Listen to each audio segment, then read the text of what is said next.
আসসালামু আলাইকুম রহমতুল্লাহ। ভারত হলেই দোষ হতো।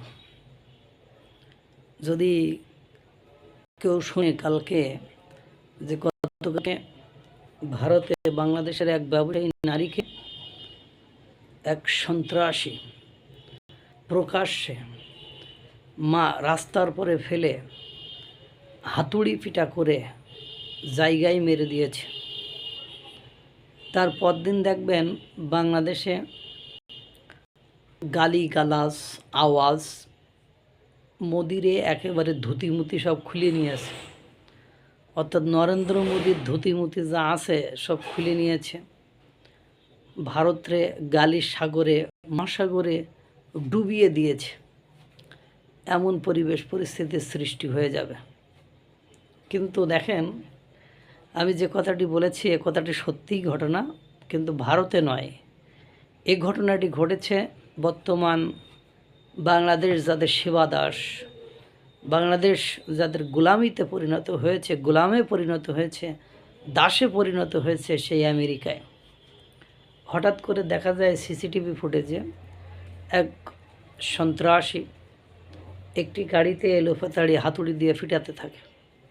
পরবর্তীতে ভেতর থেকে হিজাব পরা এক মুসলিম আমেরিকান নাগরিক বা ওখানে অভিবাসী সে বেরিয়ে আসলে তাকে হাতুড়ি দিয়ে মাথায় পিটিয়ে জায়গাতেই মেরে দিয়েছে। সংবাদটি সামাজিক যোগাযোগ মাধ্যমে দেখা যাচ্ছে। কিন্তু দুর্ভাগ্য হলো সত্য যে দেখবেন বাংলাদেশের কোনো রাজনীতিবিদ, কোনো ইসলামিক স্কলার, কোনো পণ্ডিত, কোনো বিশেষজ্ঞ, কোনো বাংলাদেশপন্থী দেশপ্রেমিক যাদের প্রবাসীদের ভোট নিয়ে যারা সংসদে যে জুলাই সনদ করে মাথা নষ্ট করে ফেলছে, দিল্লি না ঢাকা স্লোগান দিয়ে মুখে ফেনা তুলে ফেলছে, তারা কখনো বলতে পারছে না ওয়াশিংটন না ঢাকা। এটা তাদের মুখ দিয়ে বের হবে না। কেন বের হবে না? এর পেছনে আমি আপনাদের একটা সার্টেইন কজ বলি।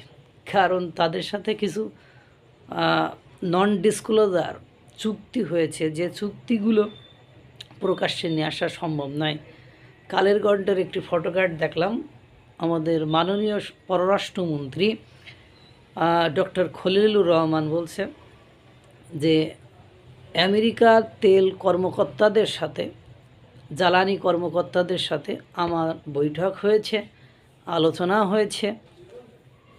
তাদের সাথে অপ্রকাশিত কিছু চুক্তি থাকার কারণে আমি বিস্তারিত বলতে পারছি না এই মুহূর্তে।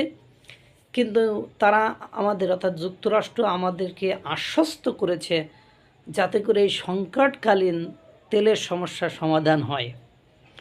এখন আপনারা কি বুঝতে পেরেছেন? অপ্রকাশিত চুক্তি থাকায়, শর্ত থাকায় আমি সেটা বলতে পারছি না, এবং তারা আশ্বস্ত করেছে, আশ্বাস দিয়েছে যাতে করে এই সংকট সমস্যার সমাধান হয়।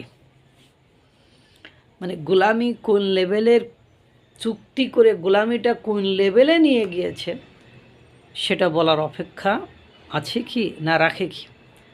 কেউ কিচ্ছু বলেনি। আপনারা জানেন এখান থেকে আরও 6 মাস আগে ডোনাল্ড ট্রাম্পের এক নির্বাচিত সদস্য, নারী সদস্য, প্রকাশ্যে কোরআন ছিঁড়ে পুড়িয়ে অশ্রাব্য অকথ্য ভাষায় বা মুসলমানদেরকে গালিগালাজ করেছে এবং নারীদেরকে কী যেন করাতে চাইছে, নির্যাতনের একটা চরম লেভেলের যে নির্যাতন সেটার কথা বলেছিল। বাংলাদেশের একটি গণমাধ্যমে এটাই প্রচার করেছিল এবং আমি দেখেছি প্রায় 1 মিলিয়ন অর্থাৎ 10 লাখেরও লোক ভিউজ সেখানে হয়েছিল। কিন্তু দুর্ভাগ্য হলো সত্য যে বাংলাদেশের একজন মাওলানা মুফতি, একজন নেতা, রাজনীতিবিদ, সমাজসেবক, সমাজ সংস্কারক কেউই একটা টু শব্দ পর্যন্ত করে নাই। অথচ এই বাংলাদেশে আপনার ধর্ম অবমাননার নাম করে, ধর্ম অবমাননার অভিযোগ দিয়ে আপনার দীপুচন্দ্র দাসের মতো নিরীহ ব্যক্তিদেরকে উলঙ্গ করে ঝুলিয়ে পিটিয়ে হত্যা করা হয়। নাপিত ব্যক্তিকে ঝুলিয়ে পিটিয়ে হত্যা করা হয়। রংপুরের গঙ্গাছড়ায় একাধিক বাড়িঘরে ভাঙচুর করা হয়।